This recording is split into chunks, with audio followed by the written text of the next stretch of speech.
बंड्या काहीतरी खायला दे रे. ऋषी भाऊ, बरं झालं तुम्ही आला. मला तुमच्या संग लय महत्वाच्या विषयावर बोलायचं आहे. काय झालं, जरा टेन्शन मध्ये दिसतोस. हाव काय झालं काय, डोसकं बंद पाडायची वेळ आल्या आता. हाव कंबळीला आबांची आणि सरू काकीची लय आठवणी आल्या, म्हणून ती त्यांना भेटायला गावाकडे चालल्या. काय? हो. अरे थांबवायचं ना मग तिला. अहो मी लय प्रयत्न केले थांबवायचा, पण ते ऐकल तर ठीक. बंड्या यार, फोन तरी करायचा मला. अहो ऋषी भाऊ, एकदा फोन बघा तुमचा. अहो तुम्हाला मी लय फोन केलं, पण तुम्ही पण उचलला ना. सॉरी. ऋषी भाऊ, काय बी करा पण कमळीला गावाकडे जाण्यापासून थांबवा. ती जर गावाकडे गेली की नाही तर तिला आबा गेलेच हे कळणार, मग झाली बोंबाबू. अहो तिला असला खतरनाक धक्का बसेल की नाही, त्यातनं बाहेर पडणं कठीण आहे. परत ती मुंबईला याचं नाव बी नाही काढणार ऋषी भाऊ. खरंय, तसं झालं तर तिचं शिक्षण पण थांबेल आणि तिच्या स्वप्नांची पण माती होईल. चल काहीतरी करू. चला. आणि हा, गावाकडे पोचलीस की नाही बंड्याला फोन कर आणि मला कळव. चल. चालते. कमळी, काय ग, कुठे निघालीस? मी होय, आमच्या गावाला. अगं तू अशी अचानक कशी काय गावाला जाऊ शकतेस? का, काय झालं? का म्हणजे डिबेट कॉम्पिटिशन आहे ना आपली, त्याची तयारी नको करायला? होय की, पर त्याला अजून वेळ आहे की सर. कमळी, हे बघ, ती इंटर कॉलेजिएट डिबेट कॉम्पिटिशन आहे, त्याला हलक्यात घेऊ नको. तयारी उत्तमच हवी. सर मी करतो तयारी. मला सांगा किती तारखेला आहे? तारखा अजून आल्या नाहीयेत, पण डिसेंबरमध्ये असणार आहे हे नक्की. सो तुला जर असं वाटत असेल ना की खूप वेळ आपल्याकडे, तर अजिबात वेळ नाही आपल्याकडे. कमी मग एक काम करतो, मी गावाला जाऊन येतो 2 दिवस, मग करूया की आपण सुरू तयारीला. सर अहो, आया ना आबांची लईच आठवण यायली आहे मला. म्हणजे मी इथं मुंबईला आल्यापासून ना त्यासनी भेटलोय ना त्यांच्या संग बोलणं झालं.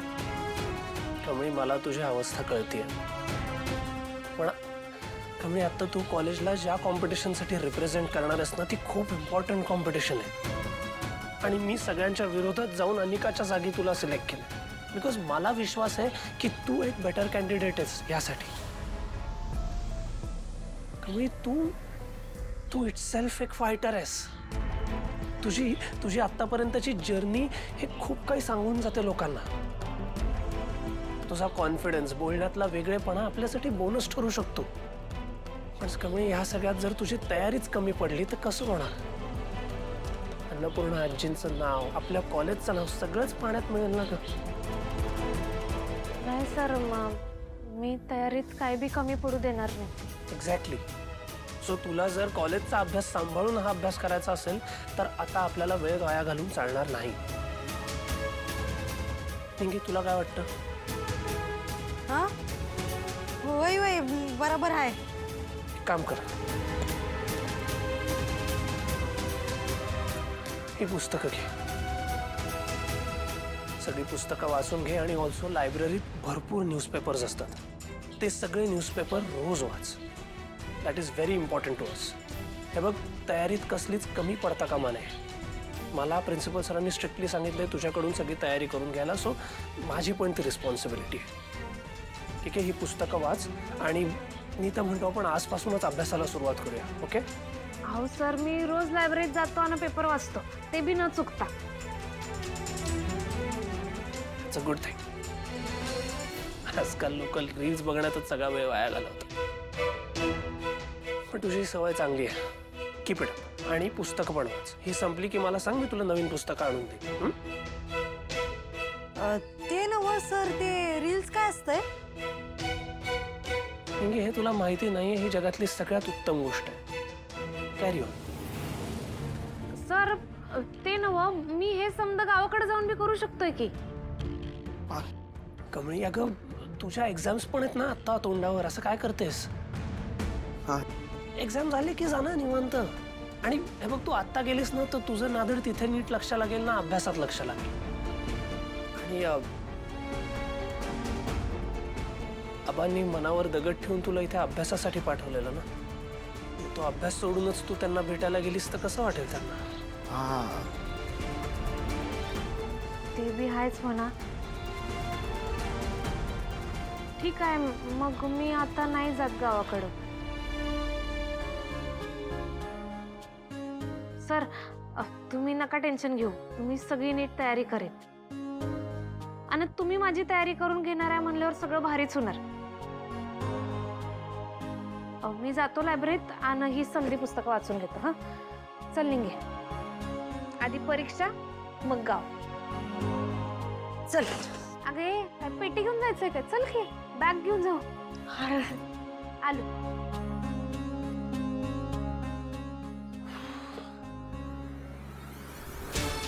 ऋषी भाऊ, अजून किती दिवस कमळीला असा अंधारात ठेवायचा आपण?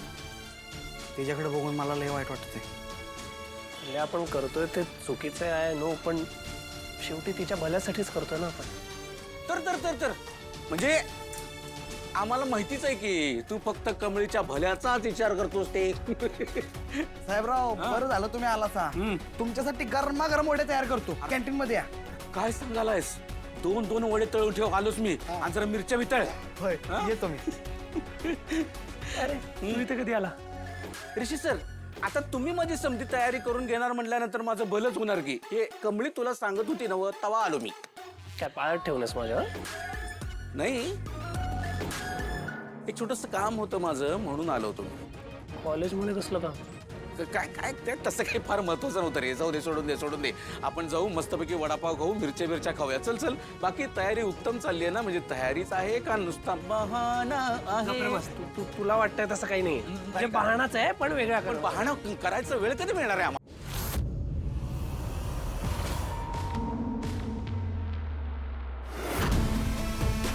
अरे यार, ही माझी रूम आहे, तुम्हाला कळत नाही का? तुमची सेपरेट रूम आहे ना, मग तिथे का नाही बसत? ही माझी रूम आहे. तुमच्या रूम मध्ये जा. गो गो. असं काय करते राजा? तुझ्यासाठी काहीतरी सरप्राईज आणले. काय हे? तुझ्यासाठी साखरपुड्याची साडी. अनिका, मूर्ख आहेस? का अशी विचित्र वागतेस तू? हा, अगं किती मनापासून तुझ्यासाठी साडी आणली होती तिने, तुझ्या एंगेजमेंटसाठी. अगं महागातली साडी आहे. मग मी काय करू? आग लाव त्या महागड्या साडीला. अनिका, रागिणी, थांब. ए बाळ, ऐक. असं नको करू. एवढी चिडचिड का करतेस? शांतपणे बस ना आणि सांग ना, काय झालंय? काही झालंय का? सांग काय? तू कसं काय असं विचारू शकते? तिथे तो रेश माझ्याशी बोलत नाही, मला इग्नोर करतो, आणि तू त्या चले पे नमक साखरपुडा वगैरे काहीतरी बोलते. तुमचं ना दोघींचं डोकं फिरलंय, डोकं. ते बघा, आमचं काही डोकं वगैरे फिरलेलं नाहीये. आणि मी जे काही सांगते ना ते ऐकल्यानंतर कदाचित तुझंच डोकं फिरेल. नो, माझं डोकं काही फिरणार नाही. I am fine. You guys are not fine. आधी माझ्या आईने काय डाव टाकलाय तो बघ, ऐक, आणि मग तुझं तोंड उघडा. डाव टाकला. डाव परत. येस. कुठे? अनिका, ए ऐक. काय तुला माहितीये का मी आज काय केलं? मी तुझा आणि ऋषीचा साखरपुडा ठरवून आलेले.